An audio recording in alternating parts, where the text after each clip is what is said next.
Good morning बच्चों। आज हम प्रश्नावली 1.2 का प्रश्न 1A हल कर रहे हैं। प्रश्न है, ऐसे पूर्णांक योग में लिखिए जिसका योग ऋण 7 है। तो ऐसे पूर्णांक लिखना है जिनका योग ऋण 7 है।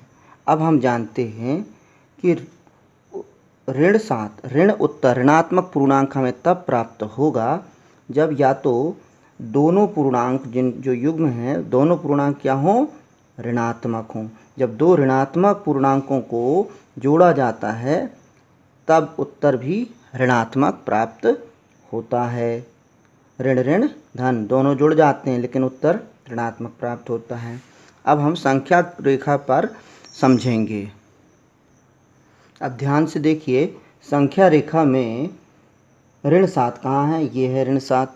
अब ऋण 7 पर हमें पहुंचना है। दो पूर्णांक लेने हैं। मान लीजिए हमने एक पूर्णांक ले लिया ऋण 1, ले लिया ऋणात्मक पूर्णांक। अब दूसरा क्या पूर्णांक लेंगे? देखिए, ऋण 1 से गिनती कीजिए, 1 2 3 4 5 6। हमें कितना यहाँ जाना पड़ेगा? ऋण 6, यानी दूसरा पूर्णांक क्या आया? ऋण 6। अब हल करके देखिए, ऋण 1 धन ऋण ऋण 6 कितना आ जाता है? ऋण 7। यानी एक युग्म क्या प्राप्त हो गया हमें? ऋण 1 और ऋण 6। यदि आप ऋण 2 को लेंगे, एक अंक लें ऋण 2, तो ऋण 7 प्राप्त करने के लिए कितना?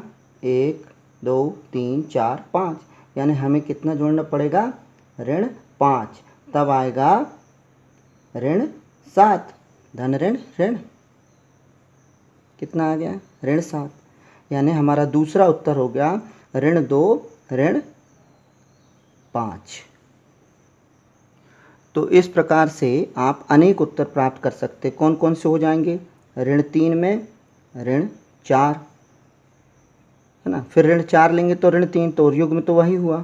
तो यहाँ हमें 3 युग्म प्राप्त हो जाते हैं, ये जहाँ दोनों ऋणात्मक संख्याएं हैं और जिनका योग क्या है? ऋण 7 है।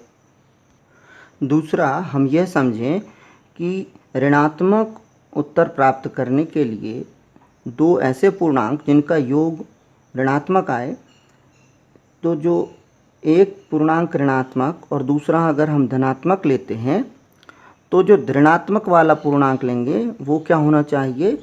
वो दिए गए जो हमें प्राप्त करना है ऋण 7 उससे और छोटा होना चाहिए, यानी ऋण 8। तो देखिए, जैसे हमने लिया ऋण 8, तो ऋण 8 में एक धनात्मक पूर्णांक क्या ले लिया? 1। कितना आ जाएगा? धन ऋण ऋण, यानी उत्तर ऋण 7।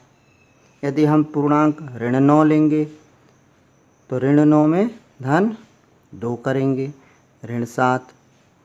ऋण 10 ले लीजिए तो कितना जोड़ेंगे? 3 जोड़ देंगे, कितना आ गया? ऋण 7। अब आप कोई भी पूर्णांक योग में लिख सकते हैं, जैसे ऋण 1 ऋण 6 कि ऋण 1 धन ऋण 6 बराबर ऋण 1 ऋण 6 बराबर ऋण 7 हो गया। आप चाहे तो इनको ले लीजिए, इसको ले लीजिए, ऋण 8 और 1 ऋण 9 2। आप बहुत सी संख्याओं को ले सकते हैं, जो आपकी इच्छा हो। रटने की ज़रूरत नहीं है, समझने की ज़रूरत है। ठीक है, उत्तर पूरा हो जाता है। यहाँ एक ही युग में पूछा है। अब बी प्रश्न कहता है कि ऐसे पूर्णांक योग में लिखिए जिसका अंतर ऋण 10 है। अब यदि अंतर ज्ञात करना है, देखिए, यदि हमको अंतर यानी ऋण ज्ञात करना है, यदि हम दो धनात्मक पूर्णांकों को लेते हैं जिनका अंतर हमको क्या चाहिए? ऋण। जैसे यहाँ चाहिए ऋण 10 चाहिए है आंसर, और ऐसे दो पूर्णांक चाहिए जिनका अंतर ऋण 10 आए। अब क्या करेंगे? ऋण 10 चाहिए तो हमको यहाँ जो पूर्णांक लेंगे उत्तर ऋणात्मक चाहिए ना, चिन्ह ऋण में चाहिए, ऋणात्मक चाहिए। तो यहाँ पर जो अंक लेंगे वो 10 से ज़रूर बड़ा होना चाहिए। जैसे मान लीजिए 11 ले लिया तो यहाँ क्या आएगा? जरूर 1 आएगा। 1 ऋण 11 ऋण 10 धन ऋण ऋण घट गया। अगर आप यहाँ 12 ले लेंगे तो यहाँ कितना लिखेंगे 2, कितना आ जाएगा ऋण 10। अगर आप 13 ले लीजिए तो यहाँ कितना घटेगा 3 ऋण 10। तो कितना आसान, कितने सारे युग्म बन गए। यहाँ पे युग्म क्या है 1 और 11, यहाँ क्या है 2 और 12, यहाँ क्या है 3 और 13। बस याद रखना है कि घटाना कैसे है। यदि हम एक ऋणात्मक और एक धनात्मक पूर्णांक लेते हैं तब स्थिति देखिए। एक ऋणात्मक पूर्णांक लिया हमने ऋण 1। अब ऋण 1 में कितना घटाएंगे कि ऋण 10 प्राप्त हो, जरूर 9। तो आ गया ऋण ऋण धन जुड़ गए ऋण 10। यदि हम ऋण 2 लेते हैं तो यहाँ कितना लेंगे 8, आ जाएगा आंसर ऋण 10। यदि हम ऋण 3 ले लें तो यहाँ पर ऋण 7 ऋण 10। तो कितना आसानी से हमें यहाँ के कौन कौन से युग्म प्राप्त हो गए। ऋण 1 9, यहाँ ऋण 2 8, यहाँ ऋण 3 7, है ना, कोई भी ले सकते हैं। ऋण 6 में कितना करेंगे 4 ऋण 10। तो कितना आ गया ऋण 6 4। ये सभी आंसर सही हैं। आप कोई भी एक चुन सकते हैं, हमें मेन समझना है, हमें रटना नहीं है, रटने पे ध्यान नहीं देंगे। तो हम सिंपल हल कर सकते हैं। ऋण 6 4, ऋण 6 और घटा दिया 4 को बराबर ऋण 10, उत्तर होगा। प्रश्न सी क्या कहता है, ऐसा पूर्णांक योग में लिखिए जिसका योग 0 है।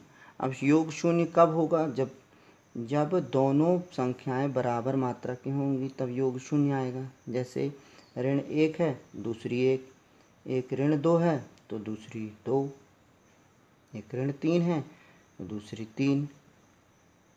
तो कोई भी युग्म आप चुन सकते हैं, तो वो उत्तर हो जाएगा अपना कि ऋण 1 और 1, ऋण 1 धन 1 बराबर 0 हो गया।